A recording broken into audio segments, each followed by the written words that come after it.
Good now, revolutionaries, and welcome to the Rise Up Morning Show.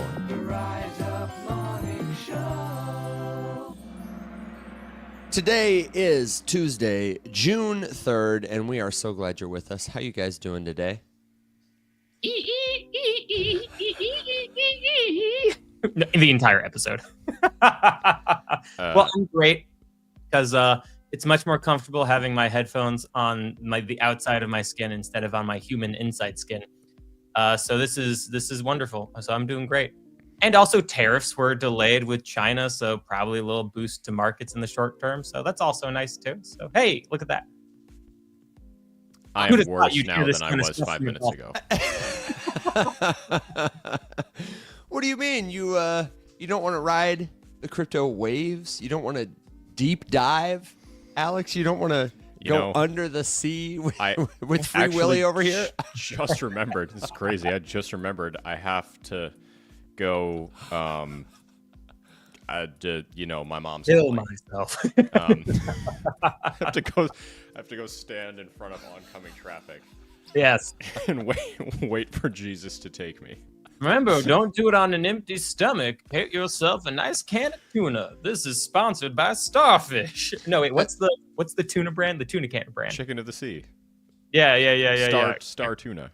Star Tuna, that was it. I mean, hey guys, I'm just trying to get us some, sponsors in the traditional world, right?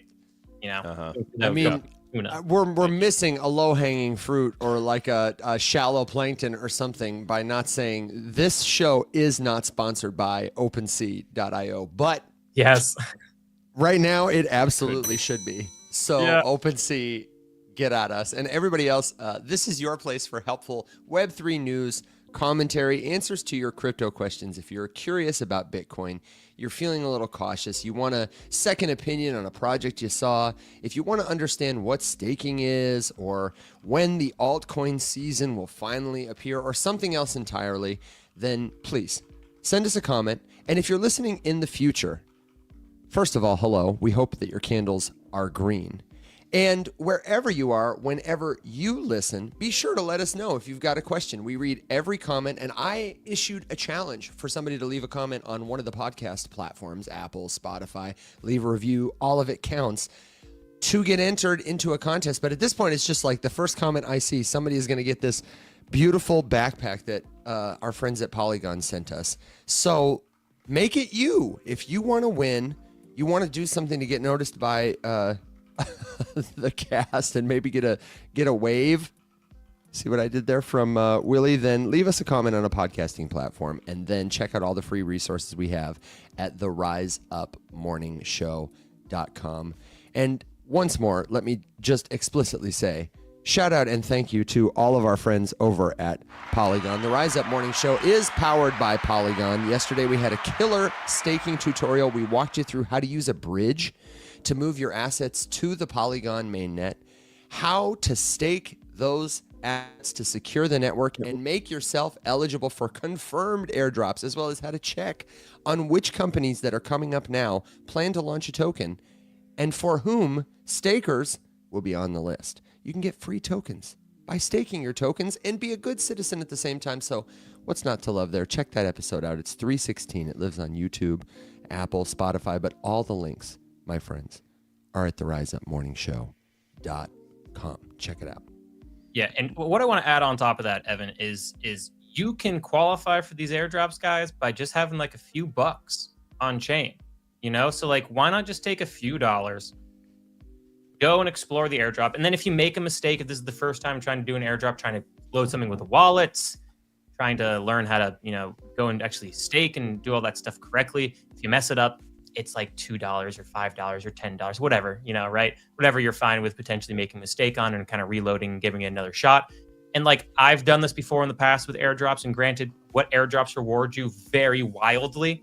I've put tens of $1,000s towards the thing, and I've been given $100. And I've had an instance where I literally put $200 into for staking for another airdrop, and it gave me $15,000. So like the first airdrop that we have for Polygon is Katana. It's the biggest one. It's 15% of the total supply. The airdrop should be fairly nice. And I personally took $25 and I went and I was like, yeah, sure, I'll go stake $25 at Polygon and just see what I get. You know, maybe I only get $25 back, but whatever, that's a free $25. Maybe I qualify and I end up getting $5,000 or $1,000 or a few $100 while putting $25 at risk. That's a phenomenal risk to reward there, guys. So, you know, just go give it a shot. It's free money and you get to learn a new skill that will hopefully be useful. So. Yeah, Rudo said it on After Dark. If you've got time, but you don't have a ton of money and you want to make more money in crypto, and I would add, if you want to learn like skills you're going to use over and over and over, bridging to new networks, staking tokens, like unstaking, withdrawing, researching websites, doing stuff like that, this is like a prime homework assignment for you that could pay you. Alex, what you smirking at? There's some fantastic comments about the costume, and some people, you know, like, hey, no offense, but should we be taking this guy seriously? And I said, no, you absolutely should not be. Should not. Definitely don't. Whatever you do, look at him. Look at him. That's this my is a favorite gross misrepresentation of and then, my favorite of course, of this costume is it really makes the mustache pop. It really does. It really does. well, and then, you know, it's like, I don't think he needs that right now. He's on a live with the two of you, and it's, yeah, no, I know. I keep saying that, but here he is. You know, it's every time you draw attention to it, it just gets worse. Every time I tell him that this is unnecessary, yeah, baby. I think next he's going to go to the gym in it. And we're going to get man on the street content with him in this full body dolphin costume. Well, I dolphinately think that this entire conversation is amazing, guys. I'm having a whale of a time. No. But he's doing it on purpose. You know, one of the things I thought could save us from ourselves, sorry. Amidst these wonderful contents, we're just swimming in great comments, is a little bit of news. I wanted to revisit some headlines because there are a couple of interesting things happening, and I have a few directions I thought we could take this afterwards, but let me give you a little bit of headline with our Rapid fire crypto news. What a good bumper. A great bumper, right? And now we've got a dancing dolphin to go with it. So here's what's going on in the world of crypto, just to catch people up a little bit. We did some news yesterday, but I thought it might be good to run through some specific headlines because the feeling I'm getting is that the bull run is kind of stalled since Bitcoin hit a record high above 110,000. But the other half of the coin is that corporate adoption, especially TradFi, has continued and continued. And here are some examples of how. A lot of these headlines come from our friends over at CoinDesk. Shout out to their Crypto Daybook America's newsletter. It's a great, concise summary that the show is not sponsored by, but would be interested in partnering with the journalists over there because they do cool stuff. They report that a Norway-based crypto exchange, the Norwegian Block Exchange, its stock went up over 100% today after they disclosed that they bought, listen to this, just 6 BTC. You know, 633,000, less than $1 million of Bitcoin. Almost any company who's announcing they've got Bitcoin on their balance sheet at this moment in time is experiencing a surge in their stock price. Class Over Holdings, an educational technology company, they have a market cap of $63 million. They've entered a new securities purchase agreement with Solana Growth Ventures for up to $500 million in senior secured convertible notes. So 80% of these proceeds will be allocated to the purchasing of Solana's native token Sol. On Unchained yesterday, in an episode from last week, I heard their speculative guests say, their guests speculate that most of the institutional investors he talks to are interested in Bitcoin, still are unsure about how to get it, and after that, they're interested in Sol. In other news, go ahead. No. That's been my speculation as well. Like because if you are in an institution, yeah. For those of you in podcast land, first of all, you're doing it right. Okay, you're winning this interaction because Will is now red-faced in this full-body dolphin costume, and he's about to make a point, and he raises his hands to gesticulate to emphasize the point, and realizes, of course, that his hands are inside his stupid little flipper fin sleeve things covered, and that's where we are now. And Welcome. Congratulations. This is also extra funny because like crypto Twitter has been like everything on crypto TikTok's stupid, and I'm like, no, it isn't. Oh, Hold my beer. This is bad timing. This is not good timing. Don't come for me. Give me my old account back, and I'll stop being a dolphin. Come However, for I him. am carrying this way. Please. So let's just get a little bit of air in here. Whew. But you're noticing this too, that people are more excited, generally speaking, about buying Solana next than they are institutional investors. Well, you have to think about the conversation that's going to take place between folks at BlackRock and their investors, right? Because the institutions, the people who are just getting involved in crypto for the first time, because BlackRock and Fidelity is just familiar to them. They didn't know or trust or like Coinbase or whatever, right? And so the conversation with those people are, I'm the BlackRock sales rep, and I say, hello, my customer. If you want to invest in crypto today, you have two options. And they go, oh, cool. I want to invest in crypto today. What are my two options? You have Bitcoin, the original OG, the namesake, the brand. You've heard of it. You know it. You love it. And then you have Ethereum. And they go, okay, cool. So like, which one gets me exposure to crypto? I'm just looking to invest in crypto to get exposure to it in my portfolio. You go, cool. You can buy Bitcoin today, the namesake brand, all that stuff. Or you can buy Ethereum. They go, well, what's the difference if my goal is just to get exposure to crypto? They go, well, one's a smaller market cap. And if you're a big institutional investor, you might be like, okay, I would actually like a pool of bigger liquidity to invest in. I'm just going to choose Bitcoin and the name brand. Now, that conversation changes to, oh, hey, here's Bitcoin as the name brand, but staking's been turned on for the ETFs. Now, Ethereum gets you exposure to crypto, but also yield. Now that becomes a very interesting conversation. But now that brings us to the Solana point. If you have that conversation be, hey, you can get Bitcoin, Ethereum, or Solana. Okay, what about the Solana thing? Well, it earns you interest on your ETF purchase, just like Ethereum does. Oh, okay, cool, great. What's the difference in interest? Ethereum's like 3% or 2.5% a year. Solana, if you use Marinade, is over 8%. And also, if you follow Marinade's Twitter, they have been posting a lot of stuff about how they're like security compliant now with all these institutions and like certain relationships and things they're doing for institutional adoption. So I believe Marinade's going to be, this is my speculation, just because we're friends with them. I don't know this information at all. This is my speculation, that Marinade will be the backbone of financial institutional staking adoption through the ETF products. And so then now go back to the conversation between the BlackRock rep and their customer. So you're telling me that I can get Solana at 8% APY as opposed to Ethereum 3% APY? Well, I'll take Solana. And that's going to be the conversation. They don't care about decentralization. They don't, in security of Ethereum most likely being better than Solana. They don't care about Ethereum's been around for longer, it has more TVL. They don't care. They go APY, cool, great, grand, boom, that one. And you're going to see a much, much larger surge of demand, in my opinion, again, this is speculation, in Solana by institutions than Ethereum. That's interesting. And, just kind of adding some fuel to that, since a lot of people can't buy Solana ETFs right now, and a lot of people can't buy Ethereum ETFs, but since you're looking for information about where's money going to flow on chain from these products when it moves out of Bitcoin or when Bitcoin becomes less exciting, this is our third day of Bitcoin net outflows for ETF products, and it's the 11th consecutive day of inflows, not as big, but still noticeable and the different direction for the ETH ETFs. Correct. So I expect that you're right, that when people see they can get better rewards, and when people see there's more maybe upside potential, then I think they're going to flow to the products that offer the sole ETF. Yep.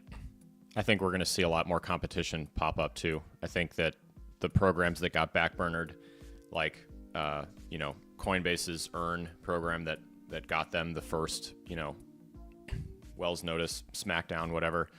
I think some of the stuff that keeps certain states siloed away from being able to do stuff like that. I think, back in the day, Kraken used to have a fantastic staking or on-site staking program. I say staking in air quotes.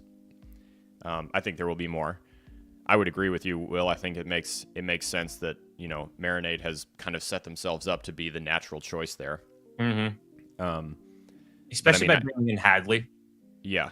Oh, yeah. For those of you who don't know, Hadley Stern, he's their CCO. I met him in person. That's how we ended up creating a relationship. Marinade. We had him on the show probably episode like 280-ish for the first go time. look it up on YouTube because those are really fun in conversation about like institutional interest in DeFi. And Yeah, and a Hadley lot of it still has rings true. Yeah, Hadley has a very interesting background. I'm trying to remember off the top of my head if he was at Morgan Stanley or if he was at no, it wasn't Morgan Stanley. He was at one of the big institutional firms. I'm sorry, Hadley, if you're watching, everybody from Marinade. But he is the first person to create like a Bitcoin fund in the institutions, and it was like 2012. Like it was a long time ago. Like institutions have been paying attention to Bitcoin for a very, very, very long time. He was the first guy to do it, has an institutional background. Now he's at Marinade. And it's very interesting to see them positioning themselves. And if you're reading the tea leaves like we are, probably means very good things for Solana. And I don't know about the Marinade token, but certainly good things for the TVL of Marinade. Well, and one last thing on the Marinade train. Thanks to our friends at Marinade, everybody who watches the show, who visits our website, has the opportunity to earn a little extra bonus on top. You already get the best rate on Solana anywhere on chain with Marinade, but you get the best rate on Marinade when you use this link to stake your soul via the Rise Up Morning Show. We get a little like bonus for it. It's an easy, free way to help the show and help yourself at the same time. So shout out to them. You can find it at the recommended tools and deals tab at theriseupmorningshow.com. And I know that this link has been troublesome for some people. So if you have trouble with this, just press and hold to open a little menu. You can copy the link's address and then paste it in your browser. It should work that way. We'd love to help add a you little out bit if more you're staking. clarity around that. We've had issues with Android, no issues with Apple. So if you're on an Android, try to go and do it on your computer. It works totally fine on your computer. So again, take the link, copy it. Suck an Android. Fact check yourself, brother. That was me. Love it. Sorry. Shouldn't My be using oceans Android. are being filled with plastics, and you're out here throwing snubs at my choice of cellular devices. Don't come for me. Sorry, man. Definitely not great. Okay, so let me get back to a couple of these headlines that continue to bolster this theme before we leave this topic, because I just want people to hear there's this conversation like the traditional financial institutions, some people think are already here. Like anybody who wants Bitcoin has the ability to buy it, but I don't think that's the case. And I think we're seeing a lot of evidence that people are still like, it's still in an early adoption phase. Here are some of the high points. We talked just now about the last thing I said, I believe, was that, no, I didn't touch Robinhood yet. So check this out. Robinhood completed a $200 million all-cash acquisition of a Luxembourg-based crypto exchange, Bitstamp. Expanding its footprint in Europe, GameStop has added Bitcoin to its balance sheet. And where did it go? Who else is it that Medium. Strategy just the other day issued another, or is talking about issuing another $250 million in like specialized shares so they can go buy Bitcoin. And something I wanted to get your opinions on and hear our folks in the audience talk a little about is this like play to get more Bitcoin exposure by buying companies who are buying Bitcoin shares.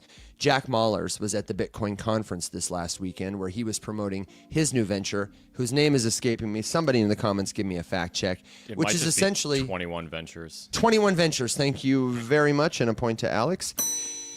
That they're going to do the strategy thing and they're going to issue shares of stock that people can buy that will help them fund the purchase of Bitcoin or take out debt, cash, to buy more Bitcoin in sort of an increasing, repeating flywheel. And for people who say, why would crypto natives care about this? Why wouldn't you just buy Bitcoin? Well, it's a math problem. If you believe that Strategy or 21 Ventures or somebody like that is going to buy Bitcoin and they've accumulated, let's say that there's half a Bitcoin per share at MicroStrategy, but you believe they're going to keep accumulating Bitcoin over time, there's a possibility that there could be 1.5 Bitcoin per share in their treasury, and that a person now buying their stock has an outsized opportunity to get a Bitcoin representing vehicle at a discount compared to the price of Bitcoin. And free business idea for somebody who wants to make it. What do you guys think about this? Like the Fear and Greed Index, just a simple website that shows you a score out of 100, how fearful or greedy are we? I think it would be a really great idea to have like a MicroStrategy premium indicator where you go to the website and it calculates the price of MicroStrategy stock and the price of Bitcoin. And it tells you whether you should buy Bitcoin today or MSTR stock today.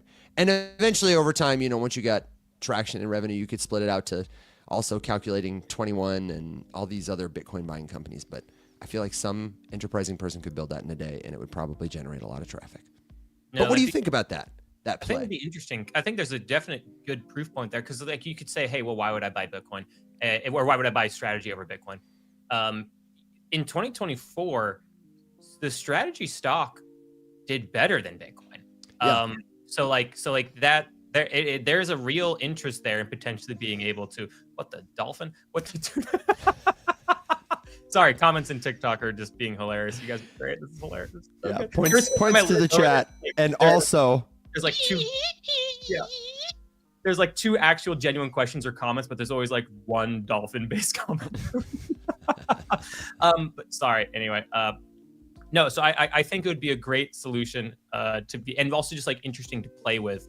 Of should I buy strategy stock or should I buy Bitcoin right now? Because there is a very strong proof point over a pretty long period of time, a year, where it outperformed Bitcoin. And also it's interesting because Coinbase has now entered the S&P 500. So this is another thing to think about.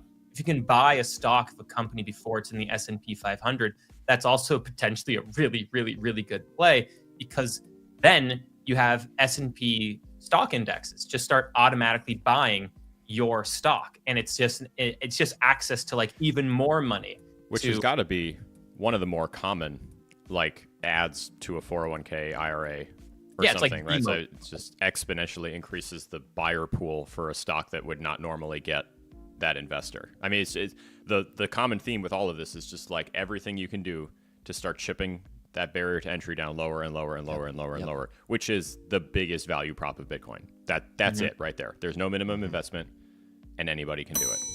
Yeah, it's actually interesting now. I didn't think about this, but anybody who has just like a S&P 500 index is now slowly going to be increasing their exposure to Bitcoin indirectly, as more companies that buy Bitcoin get included in the S&P 500, or the S&P 500 companies just start buying Bitcoin. Another connection I've never seen anyone make out loud. I want to answer a one-on-one question that we got that's super practical, tactical for people hearing this and not knowing how they can get exposure to these alternate vehicles like a Bitcoin ETF. And the answer is simpler than you think. If you want to purchase a Bitcoin ETF, this is first of all, a type of financial vehicle that represents like a fund that holds Bitcoin or Bitcoin futures, and it trades on stock exchanges. It's a more traditional financial vehicle. It's Bitcoin in a TradFi wrapper, so to speak. And so you can gain exposure to Bitcoin's price movements like we're discussing without directly holding cryptocurrency yourself. There are two types.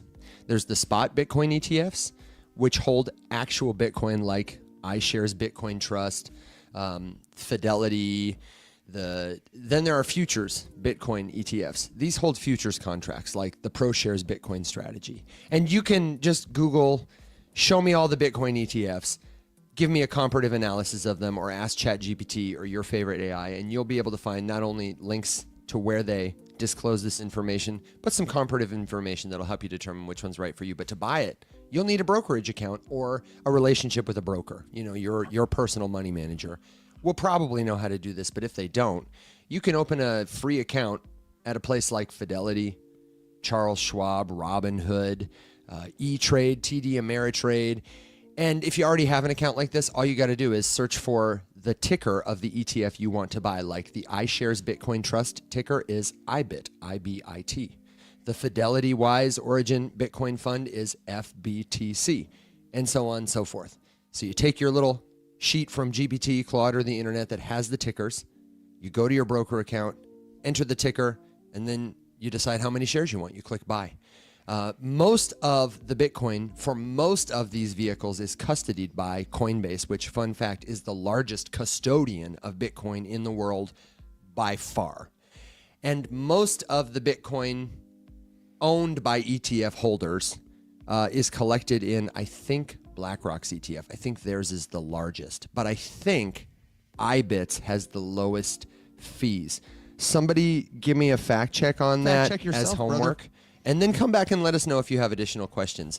Alex or Will, why might somebody who's crypto native choose to buy an ETF? We've talked about this before, but bumper sticker it for me. I would like to take that first.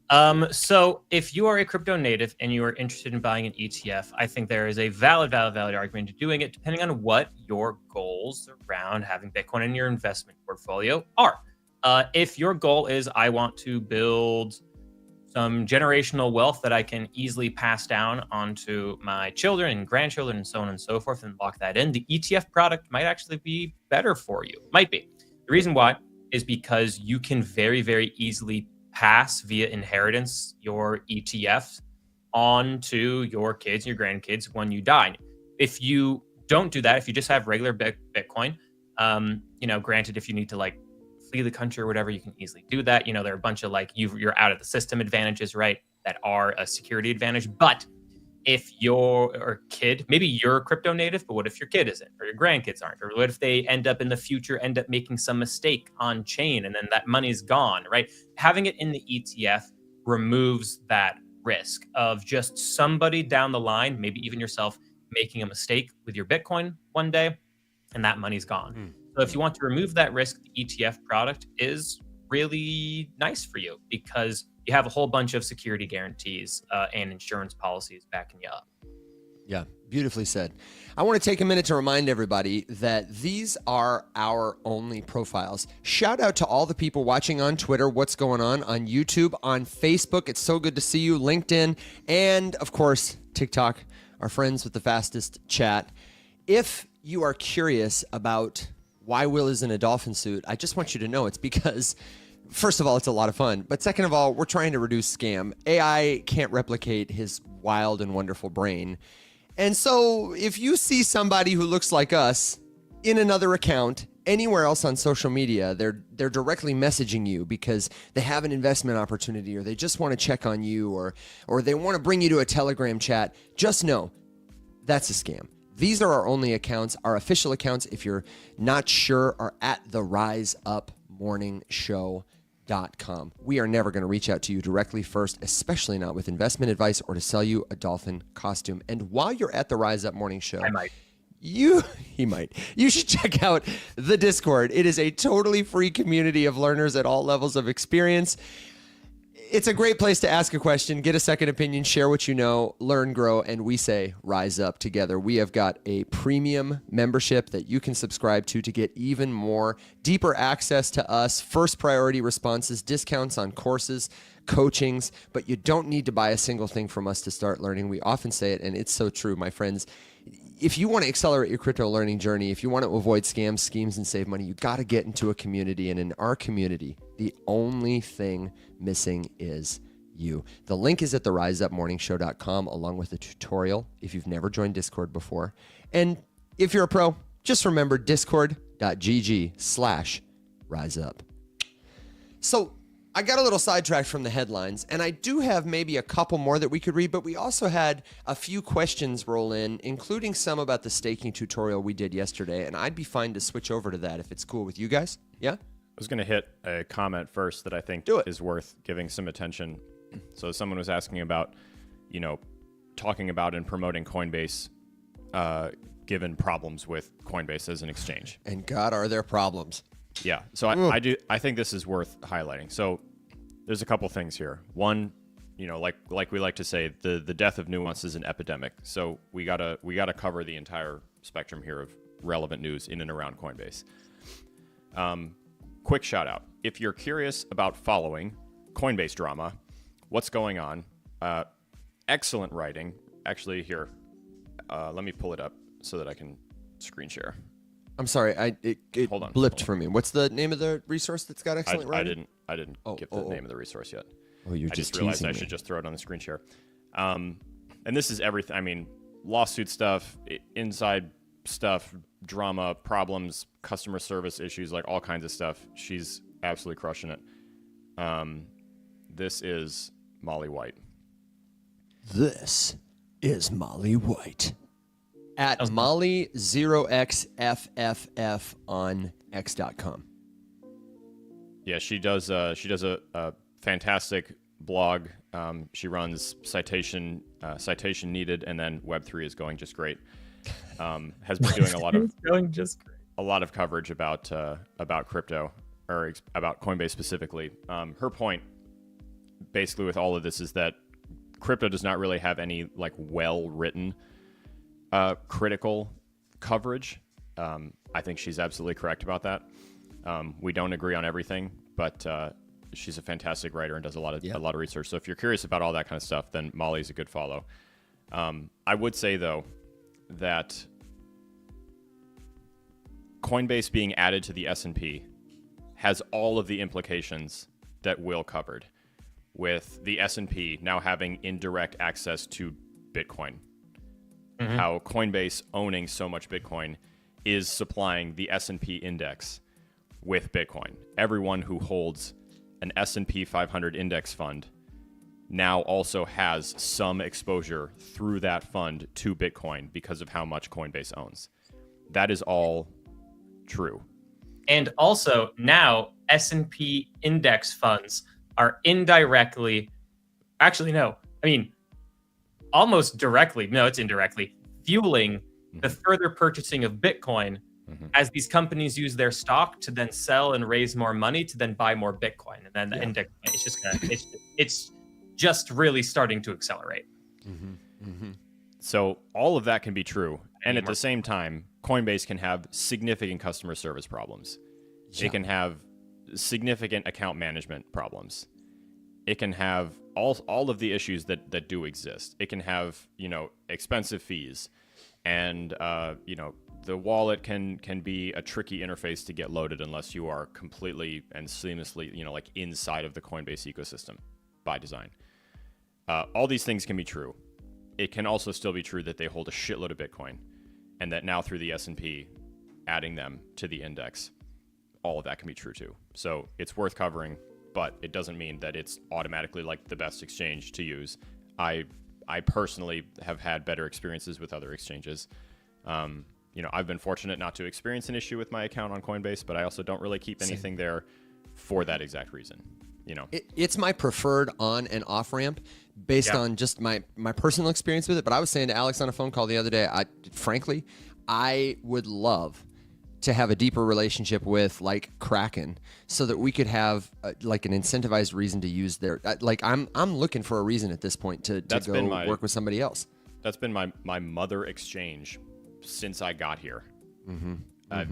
I have defaulted to Krakens from the beginning. Honestly, not and maybe lie. we should send him a clip of this guy in his little uniform here, and Kraken's X Dolphins collab.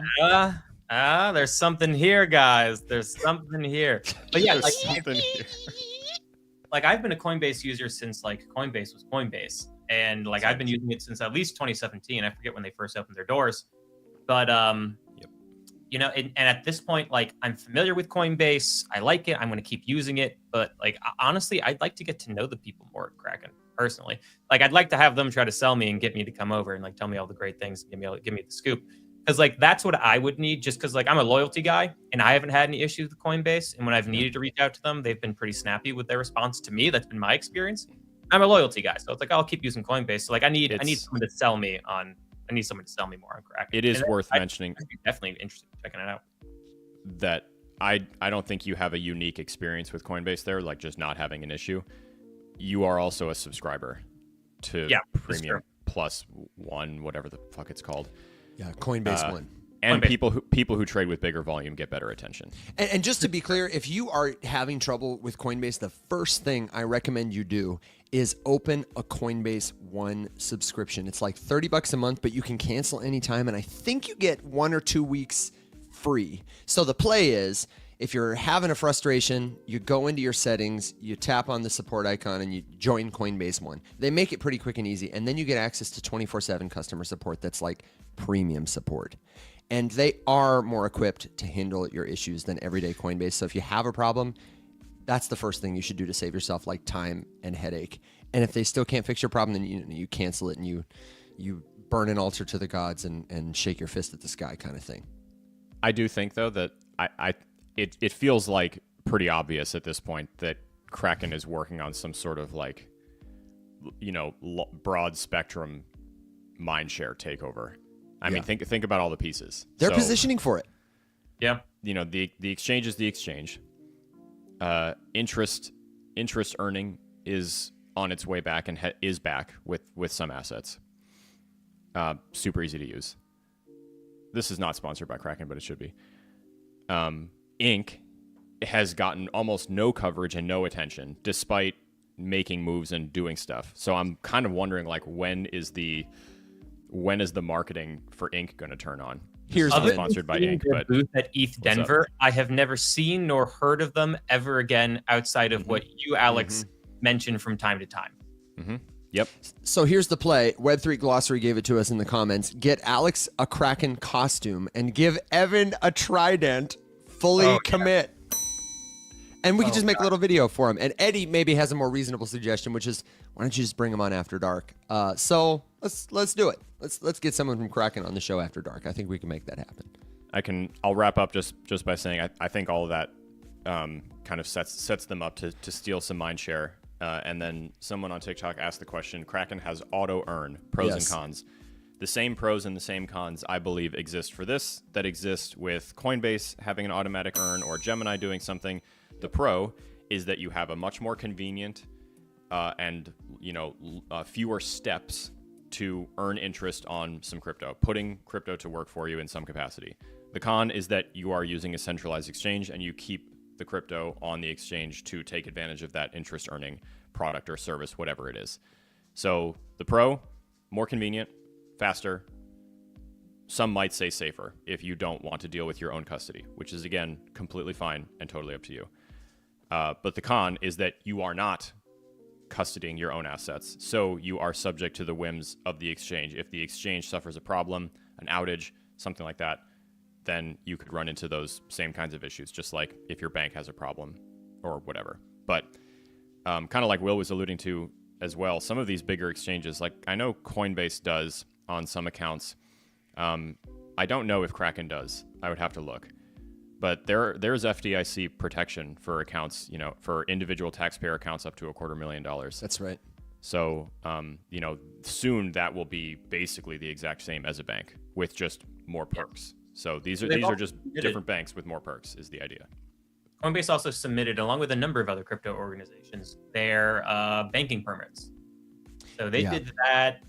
Oh God, it feels like a year ago now, but it was like 2 or 3 weeks ago. Yeah, but that's a trend. Expect to see that continue. More and more crypto companies are going to want to be banks. William Quigley was talking about that. Like, depending on what the stable coin legislation is, a lot of these instruments that come out are not going to be like fully on-chain decentralized stable coins. It's going to be, hey, we're MasterCard, and when your money's with us, it's MasterCard's stable coin. It's crypto points. But you can't take it off our platform, though. Whoa. It's going to be an interesting time.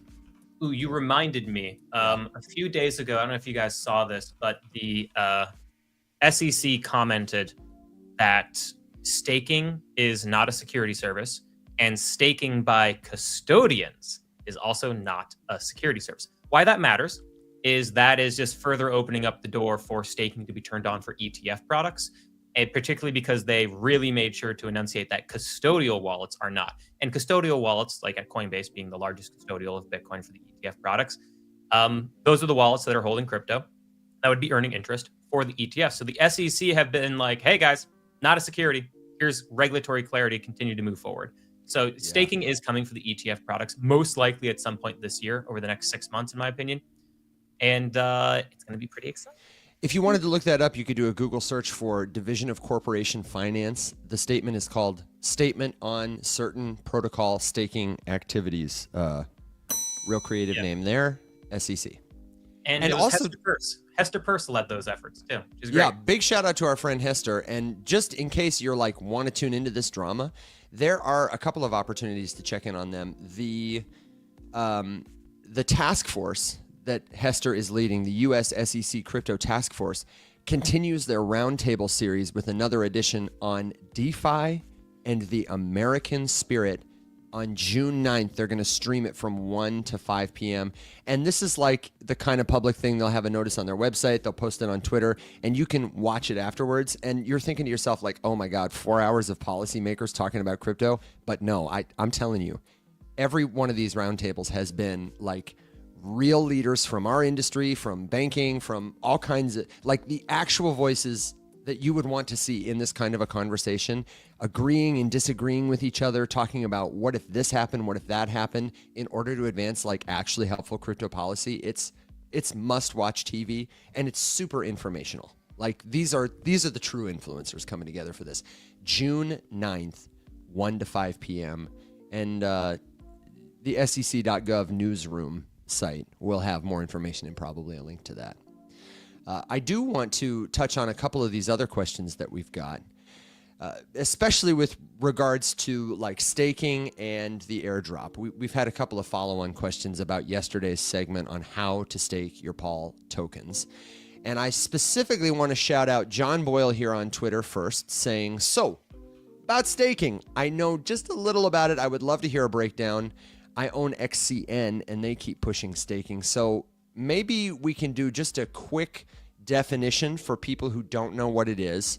And then we can refer you to a couple of extra resources that'll save you time, save you money while you learn. Because the next thing I'd like to talk about is we have a question about airdrops, specifically how companies stop people from just farming them. I thought it'd be kind of a fun discussion to build on what we talked about yesterday. So Alex or Will, Alex, you look like you're looking something up. So Flipper, can you give us a definition of staking and tell us why it is helpful for us and also for these protocols? Sure. So let me give you two explanations. One, if you're purely an investor. Two, if you're looking for the more technical answer. So as the investor, staking is what can turn your cryptocurrency into a dividend stock. What I mean by that is it enables you to earn interest paid to you in that cryptocurrency. It is only available for cryptocurrency projects that are called proof of stake. But that's, if you're an investor, you go, oh, that's why you may be interested in staking, earning interest on your crypto. That is also a very speculative asset, and you're earning more of it to make you more money. Wonderful. That's cool. Great. Grand. Awesome. Now, what it is from a technical standpoint is it is a reward that you are being given for helping to secure the network of a proof of stake cryptocurrency. So again, that is, you are being rewarded for securing the network. Now, what you are doing is you are taking your, I'm just going to pick Solana as the example. You're taking your Solana or your Ethereum or your what have you, and you are delegating it to a pool. You are adding it to a pool of other people who are staking. And how the security of a proof of stake blockchain is secured is by having a lot of people create a whole bunch of different pools, hopefully there's a lot of them, of these different staking pools. And then by doing that, you are enabling those pools to confirm transactions, if they are valid or not, on the blockchain as transactions continue to process. And for doing that, you get a reward. And if you delegate to a pool, there's nothing else that you have to do. You don't have to monitor the transactions yourself. There's no manual work that you have to do. You just stake your Solana, and then away it goes. You know, I would say, and Bub's your uncle, right? That's the general. There are more details you can get into if you want from a technical standpoint, but that's really all you need to get a base understanding of what staking is. Yeah. There was a follow-up question just about the downsides of staking. So there's a couple things to be aware of. One, the simple one is just that sometimes it takes time to unstake, anywhere from a day to 28 days. It depends on the blockchain. It depends on the interface that you're using to facilitate the stake. That's something you want to know before you make the stake. Second, a term to familiarize yourself with and look up, a good one to have your GPT research assistant break down with you more, is slashing. Slashing is the punishment that a network exacts upon a validator for being a shithead. So if a validator doesn't do their job right, because they are using the crypto that you have bequeathed unto them to do their job, if they break the rules, if they do something nefarious, if they do something malicious and the network doesn't like it, the network will slash them, which means their stake, the crypto their tokens that is in their their tokens, their pool, their whatever, are gone, and everyone who supplied to them can lose it there. It does not happen very often because the incentive to not do it is pretty significant. But it's another good reason to make sure that you are being just a little bit, prejudicial with picking staking service providers. And it's good to look into each one of them before you delegate your crypto to them specifically. Yeah, very well said. One other risk I really want to highlight too is if you are staking just not on the native blockchain, but you're using a service like with Solana, you can stake through Marinade. We mentioned that. You can also do Jido. With Ethereum, you have Lido. You have a bunch of these services you can go do. Makes the staking really easy.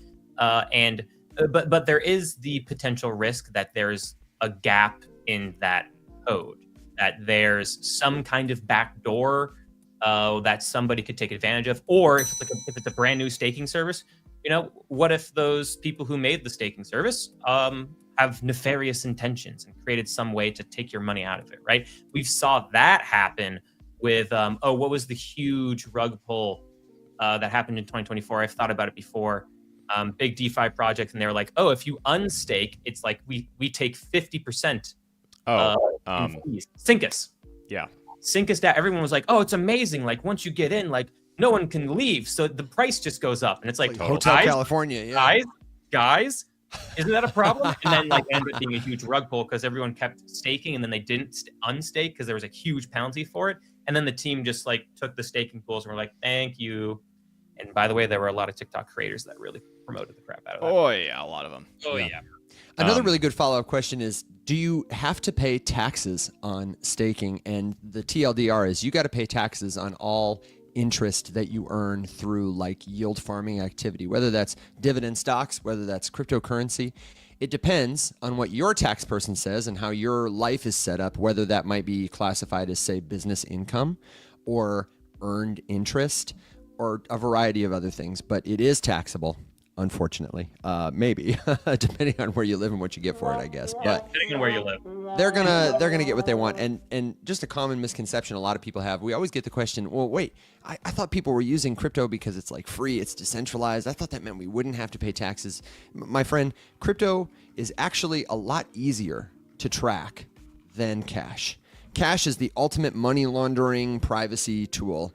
And there are some privacy coins like Monero and tools like Tornado Cash that make it a little easier to preserve your privacy online. And the fact that we have accounts with private keys that aren't necessarily tied to our identity. But just to be frank, there are so many checkpoints where your real world ID touches your on-chain ID that if I was the US government and had, a couple $1,000,000 to throw at the problem, I could probably easily identify which accounts on chain are tied to activity related to William Watson or Alex Popovich or Evan Mann or, yes, even you.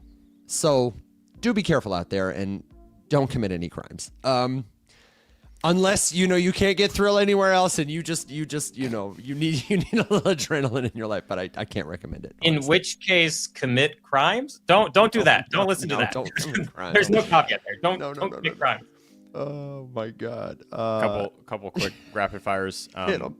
Yes, Marinade does screen and vet validators that they use. They actually have a relatively rigorous process, and then they undergo constant re-evaluation periodically on everyone that they're using. So you can find out. There's actually some pretty good information there about what their process is and what it looks like. The tax thing pisses me off because you're double taxed on staking rewards, which is a good thing to keep in mind. Now, notably, the double tax only comes in if you sell those rewards at a profit, but you have to pay income tax on the interest that you earn at the dollar value on the day that you earn it, which is ridiculous. And nobody keeps track of it like that, and it's obscenely complicated to track it like that. There's really no great software options for you to do that, and I think the IRS is about 800 years behind on trying to figure out how to police that kind of stuff. So I would expect they've been cut. They're 1,600 years behind. Yeah, I would expect that is one of those things that needs to get cleaned up with a rule. Like when we talk about regulation fixing something, that is an example of regulation fixing something, fixing the stupid double tax problem, because not only are you on the hook, this is applicable to people in the United States, not only are you on the hook for income tax when you earn it at the dollar value that you earn it at, but you're also on the hook then for capital gains if you sell what you already got taxed income on. So you're earning income and they're taxing it as one type of asset, and then you sell it and they tax it as a totally different type of asset on the second time that you interact with it. It's complete bullshit. It's straight robbery, and that 100% needs to get fixed. So touch the nerve with that one. That pisses me off. Another good little tidbit that I now need to scroll for. Oh, someone asked, can you imagine Will downtown Detroit in that costume? And I am it a just big made me fan of think. this. I one time drove to the Detroit bus terminal, huge bus station on Rosa Parks Boulevard, to pick up one of my best friends who was coming to spend some time at my house. This is when I lived in Detroit, and I get out, I drive down the road, and this idiot is just standing outside the bus terminal.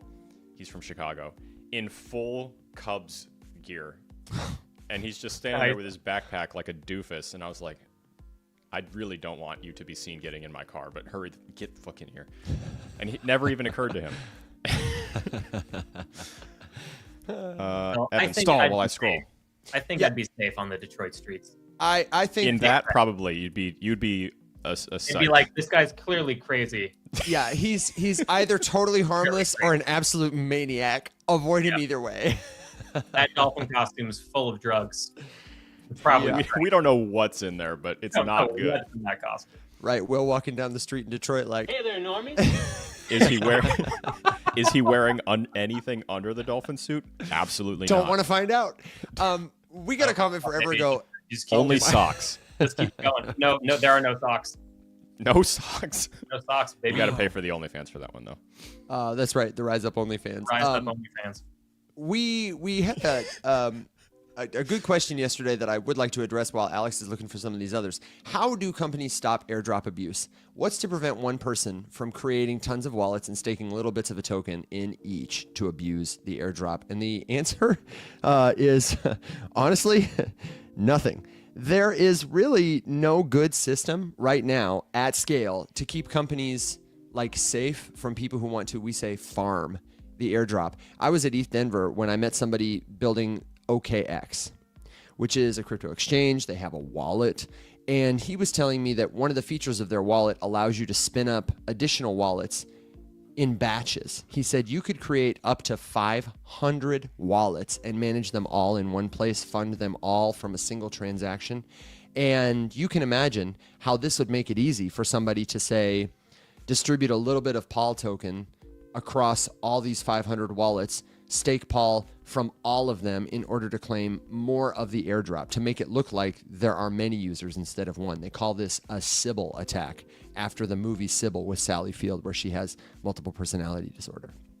And so it's a real problem for protocols to figure out, like, what are the means by which we've got these tokens that we want to give out, and we want to give them to people, like Alex said yesterday, who are going to use the protocol, who are going to be like valuable users. And, you know, if you're, I don't know, a nerdy developer-focused protocol on ETH, on any network, maybe you're going to airdrop to people who have deployed smart contracts or people who have, you know, pushed code to GitHub. You're looking for metrics that you can verify. So preferably stuff that's, we say, on-chain, stuff you can track with like an Explorer. But you also don't want to just give to people who have, you know, a wallet address, or to people who have a balance on-chain, because some actions are easier to farm than others. It would be easy to spin up 500 spoof wallets, fund them with a little bit of crypto in order to be eligible as somebody who has funds on chain. It's a tough problem for protocols to solve. And there are a couple of companies that are doing like meaningful work towards anti-airdrop spoofing, anti-farming. But I don't know that anybody's really cracked it yet. Have you guys, do you have any notable examples of, like, I don't know, airdrops that went particularly well or airdrops that went particularly bad in this regard, or tools or companies that you can think of that are innovating in this space? If not, no big deal. We can put a pin in it and come back to it. But I'd have to think about it. I just keep hearing about this thing always happening for airdrops, and I haven't heard. You guys would be more privy to that information than myself, honestly. But it's never something that I've done. I've known that this is an exploit for forever. It's just usually more work than it's worth, because a lot of the times the airdrop reward that you get is kind of small. And also, like, I don't want to be a part of the problem. So, like, I'm just not going to do it. Yeah, it's there. I would say Evan covered pretty much everything. I don't have anything new to add that I would know in addition to everything you covered, to be honest. Well, then just a couple quick highlights are, in terms of like notable airdrop successes.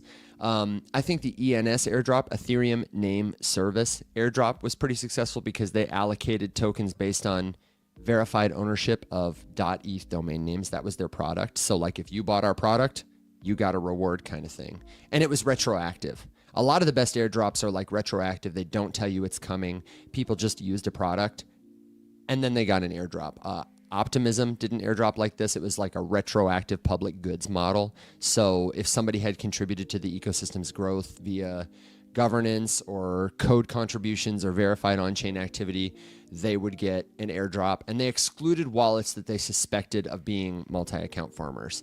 A couple of companies solving this are Gitcoin, Joke Race. Shout out Joke Race, David Phelps and team over there. They do some cool stuff around governance and verified participation on chain. And I think there are going to be others like Proof of Humanity, Bright ID, WorldCoin that make it possible to like verify you are a unique user, and then you can claim rewards. It's a good conversation to talk to Evan about.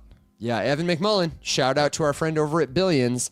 Confirmed airdrop coming for people who are staking their Paul tokens. Billions is an ID protocol, formerly Bravado ID, formerly Polygon ID. They've been building for a long time, have pivoted in name, but never in spirit, and one of my favorite thinkers on the subject. And also something that Nil gave us insight to as well is he was like, hey, Pole stakers are going to be getting airdrops for like 6 to 8 months. So that's also another reason why, for me, I'm just going to keep that. I'm not really expecting much from Polygon token as an investment. I took $25. I'm staking. I'm just going to keep it there. I'm going to see what comes through with these airdrops. And then I'm not expecting a big monetary value, like a value, maybe Katana. Because they're giving 15% of their supply. But like the other stuff, like I'm excited to get the airdrop tokens and then like go and like check out their products, honestly. But I'm personally planning on keeping my Polygon staked, again, just $25 worth for probably the next 8-9 months or so. And then just kind of see what comes through and explore those solutions. And I'm very curious to see how Katana is going to do from like a TVL and adoption standpoint, because it almost sounds like, if from like a loop standpoint, almost like a Hyperliquid, in the sense that they are then, using fees to buy back tokens to then push into these yields to make sure that the yields that you're getting are high. So I'm curious to see how high. I'm curious to see how this whole system works. I think everybody is who's in the know, but but it's like a Hyperliquid-esque loop here, but in this case, making sure that the yields remain high in a positive way. That's like not scammy. And we are in the chat with Crypto Texan, who is, or is it Chonky? Everybody's got a name, and I haven't met either of them yet. Nils connected us with a couple of folks, though, and Katana is on the top of the list, so we can talk about what they're doing. Texan is that'd be cool. He's separate. Got it. Okay, cool. Okay. So stay tuned for that. That's definitely coming. We have another really good question here from our friend Solano. When I get blind airdrops, I normally chalk it up to being a scam. I don't interact with it. And we had one yesterday that was like, if I get an airdrop of a token I already hold, how do I know if it's safe? Like somebody dusted me a little Solana tokens, for example. Can you talk about that a little? Alex or Will? Will, I know you're about to have a fire alarm, or maybe you already did. Yeah, so there's supposed to be a fire alarm going off any moment here. So I'm just like waiting. You're going to see me react like it's a depth charge because I'm a dolphin. But we'll see how things go. Then Alex, maybe you better take this one. How do I, first of all, if I get a blind airdrop, I'm inclined to think it's a scam. How do I check to make sure it's not a scam, that it's like some company's verified airdrop, just quick?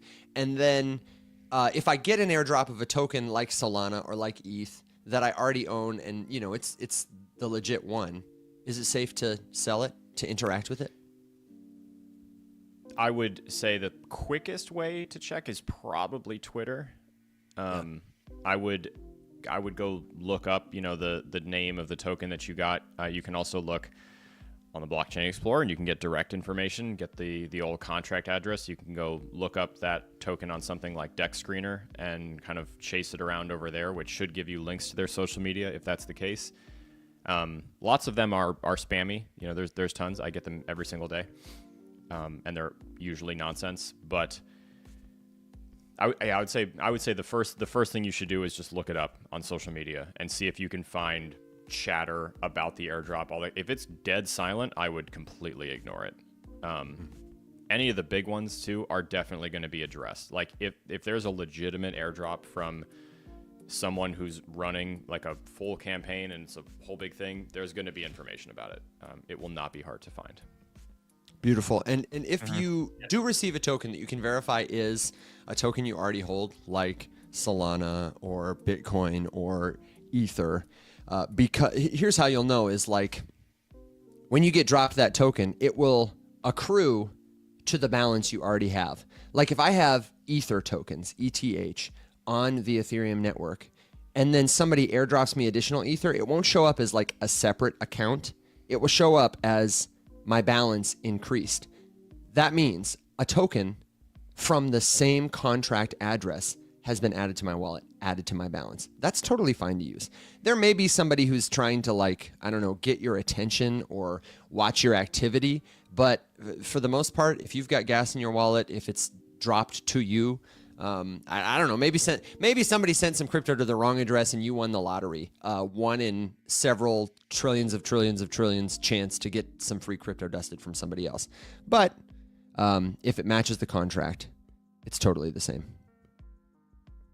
I do want to say too, since we're kind of talking about like verifiability and we're talking about how we're going to make sure information is what it purports to me to be, that tomorrow on the show, we have got our friend DeWoofy coming to talk. And David, aka DeWoofy, is building Opacity Network.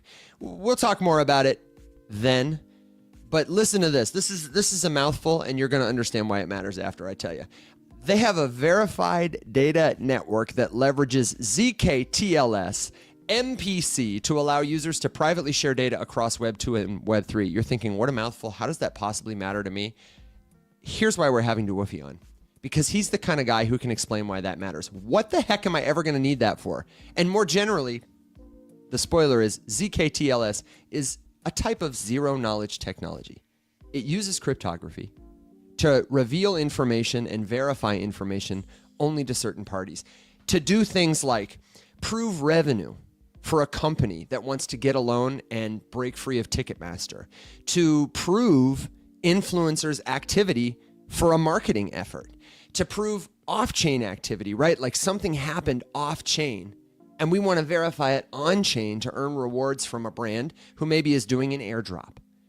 Those are the kinds of things that ZK, zero knowledge technology, the tech that makes cryptocurrency even better, is going to do. And I'm very excited for DeWoofy to be on the show to help humanize some of this super technical language. And also just because, honestly, he's like a killer guy. The vibes are good. We love DeWoofy, and excited to have him on tomorrow. Go ahead, Al. Okay. So quick. There was a couple questions. One was just a follow-up on the whole tax question. It was about how do taxes apply, or is your cost basis reset if you swap one token for the liquid staking version of that token? So if you stake Polygon on Anchor and you get Anchor Pol back, the unfortunate news is that often that is a taxable event, considered a straight swap. They have the same value typically, so it's usually like a neutral taxable event, but it does potentially open you up to a tax obligation. So you want to be aware of that. Another thing that's bullshit, because it shouldn't be. That should not be the case. I can also tell you relatively confidently that nobody treats it like that. Like the act of staking and unstaking. Plus, this is why the whole staking as a security thing and the whole like fixing the language around staking is so important. Because for those keeping track, we're now up to potentially 3 separate taxable events just for staking, which is obscene. What? And that's just bullshit. Yeah. Jeez. If you liquid stake, you are on the hook for capital gains potentially from the swap into the liquid staking token. You are then on the hook for income tax as you earn more of those tokens. You're then going to have to swap the liquid staking token back into the native token that you staked originally, which is another taxable event. Even though I think that a case could be made that it's not, because you already own that second thing and you're simply being given a placeholder.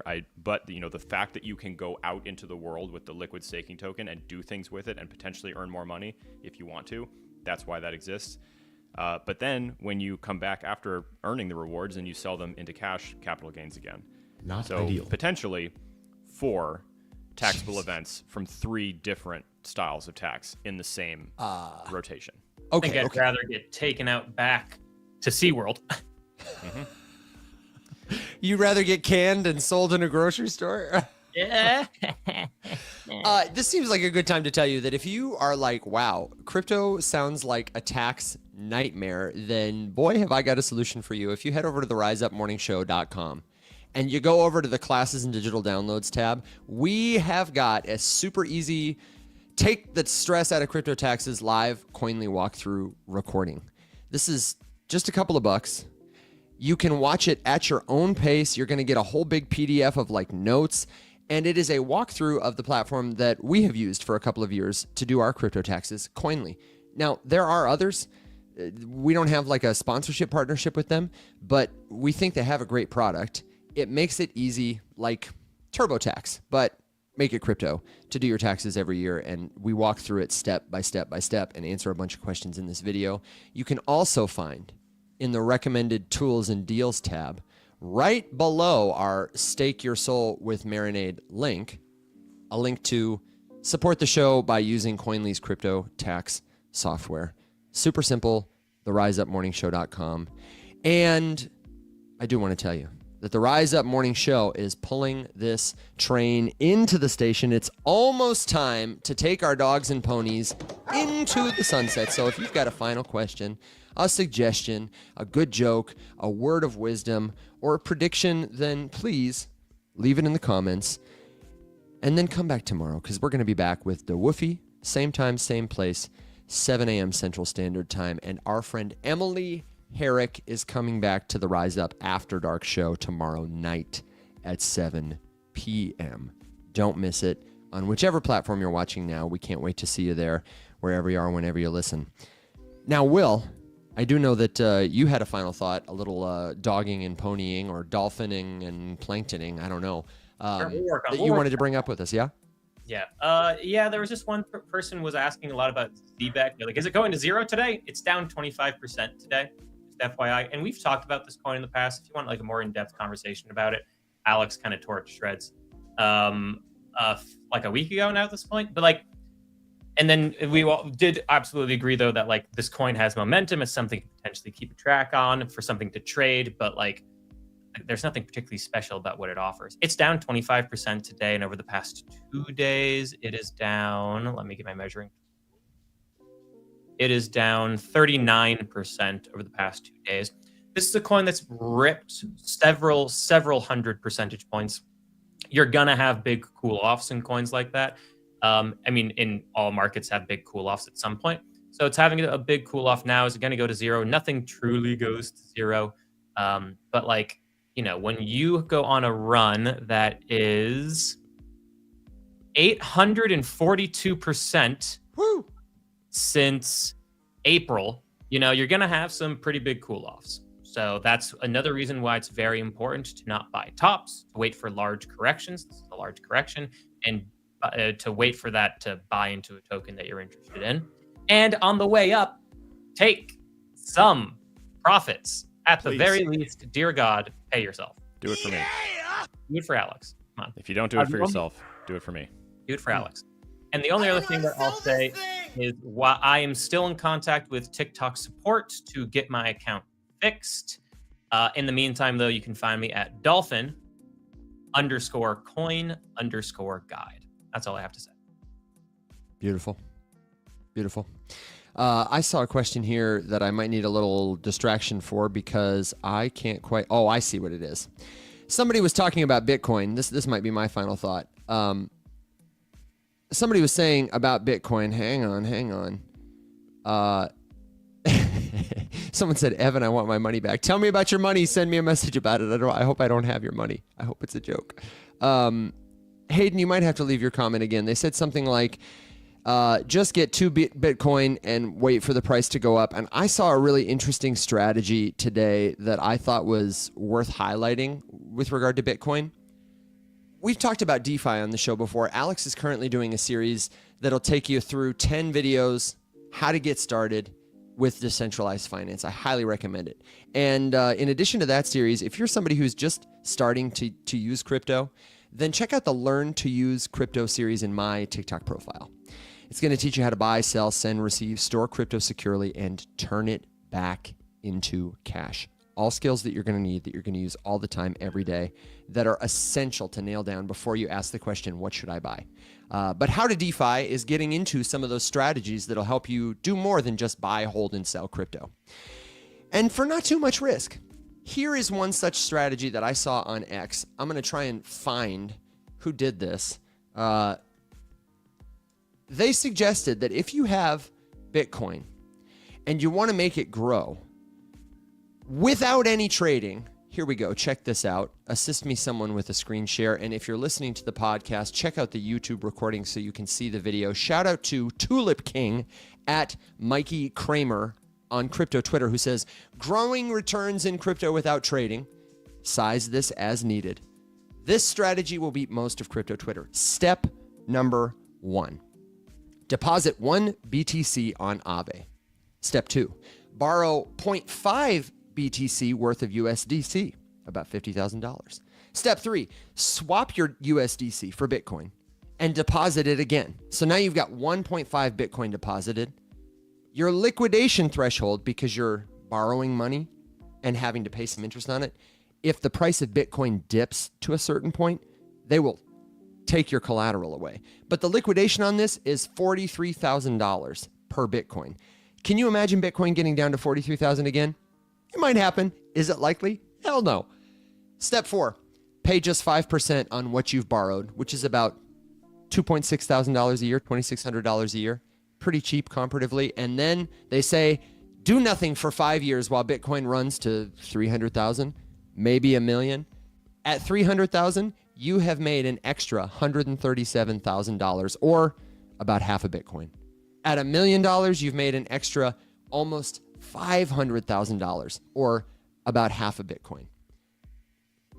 If you want, you can add additional leverage by borrowing more money at key price levels for higher gains. The trick here is that you can size this heavily, your entire net worth if you want to, into this trade, and then ignore the rest of the market. We sometimes say that people who focus on dollar cost averaging Bitcoin outperform people who try to trade, try and pick cryptos to buy and sell. Most of those people lose money. But this is like a level 3 strategy. If you had Bitcoin, you were dollar cost averaging, and you wanted to do something else with it, you could park it on Aave, borrow against it, buy more Bitcoin. This is effectively what micro strategy is doing. Michael Saylor is doing. He is getting debt. People buy the stock. He's turning that cash that he gets paid into Bitcoin, increasing his net worth, and then doing it over and over again. Let us know in the comments if that's something you'd like a tutorial on, because hearing it. This is from Crypto Twitter. I asked for a screen share, but shoot, you let me down like that time I bought cake. Rip. This is Tulip King at Mikey Kramer, or Kremer, who says, growing returns in crypto without trading can beat most of crypto Twitter, and gives the step by step by step by step. If you're a visual learner, you can find it there. I'll post a link to it in the comments, and then maybe I can do a tutorial video on this, because if you're just somebody who's holding Bitcoin and wants to get a little froggy with it, but still relatively low risk, it's a great play. I thought it was worth highlighting. Would love a video, would be interested in that. Okay, sweet. Make it so. I've written it down. Alex, Will, my friends, you got a final thought? Alex, you want to go first? Yeah, just I had a video yesterday that got some attention because I was just talking about, you know, the farce that is the get rich quick scheme in crypto, and how that's what does most people dirty. So I'm gonna do some more profit taking stuff today. Appreciate all of the comments. I think I'll try to. So my goal is today to finish part 4 and get that one posted of the big DeFi 101 series. I have a little quick run through just on the marinade side. Will, I just want to check with you to make sure that I'm on the same page as far as like what the problem with the link is, and then try to do some more profit taking stuff, because especially, I mean, I'm glad that you highlighted the Zebek thing, just because that is exactly why you take profits. That's exactly why you pay yourself, because you never know when this kind of stuff is going to fall off a cliff. And in answer to a couple of the questions, no, there is no way to tell where it's going to stop or if it's going to stop. You know, given how much attention this thing has, it's probably more likely that it just craters and then, you know, eventually rebounds. And you know, I don't think that everyone's going to give up on it overnight. But, you know, sometimes depending on how bloody the crash is, that recovery could never, you know, regain what its all-time high was. It could range lower for a significant amount of time. And that's the trap that a lot of people fall into, you know, especially if you buy something at a top, even if it's only going to be the top for a month, a year, a week, an hour, whatever, is you have to then muscle through that tumultuous time of volatility wherein you're just going to have a red losing position and just get in your own head and question everything. And so this is why. I mean, because especially if you were sitting on hundreds of % of gain and you never sold anything because of the social media firestorm that was around that whole thing, this is why. That's the painful lesson. So my final thought is, as always, please remember to pay yourself when one of your speculations pays off. I will absolutely die on this hill. I will die on the hill. My final thought, as well as most of you are probably aware, my original TikTok account is down and not working. I'm in touch with TikTok support. I'd appreciate if you could go and help me out at dolphin_coin_guide. You're unsure. Beautiful. Thanks, Evan. You're unsure as to why I'm a dolphin. It's an inside joke that we've had for a very long time. Just like dolphins, dolphin stuff. So anyway, it's for just dolphin stuff. It's dolphins. You wouldn't understand. You wouldn't get it. Can we talk about how bad that explanation was? If you're wondering why I'm a dolphin, it's just because dolphin stuff. It's just because dolphin stuff. No, it's the perfect explanation. It's the perfect time to buy. And then the other thing is, as well as yesterday, I was asked to make a video on how to load up a wallet with Polygon. Someone left a comment and said, hey, can you actually make a video on this? Like, I'm struggling. So I'm going to make a video on that today or tomorrow. I'm going to be on the road, but I'm definitely going to try to do it today. So just FYI. Beautiful. He's on the road again. He's under the sea. Road again. He's our dolphin on the stream, Mr. William Watson. Okay. That's it, ladies and gentlemen. We have got to go. Moist Mike says, hey, girl, I'm into dolphin stuff. If you are just tuning in, then check out the recording. Will, you're getting more comments even still. Crypto Boat says, I thought Will was Flipper because we flip crypto. I don't know. If you've got more questions, suggestions, good dolphin jokes, and words of wisdom, then leave them in the comments. Leave them in the Discord community. Find all the links to everything we talked about, staking your soul on Marinade, getting help with crypto taxes from our course, or the Coinly tutorial referral link. If you want to see the soul staking tutorial, all that stuff, it's at the riseupmorningshow.com. And we've got so much more stuff for you there, and we'll have more for you tomorrow. Same time, same place, right here on the Rise Up Morning Show. Until then, my friends, thank you for being the very best part of what we do. Stay safe. Be well. Everybody, rise up.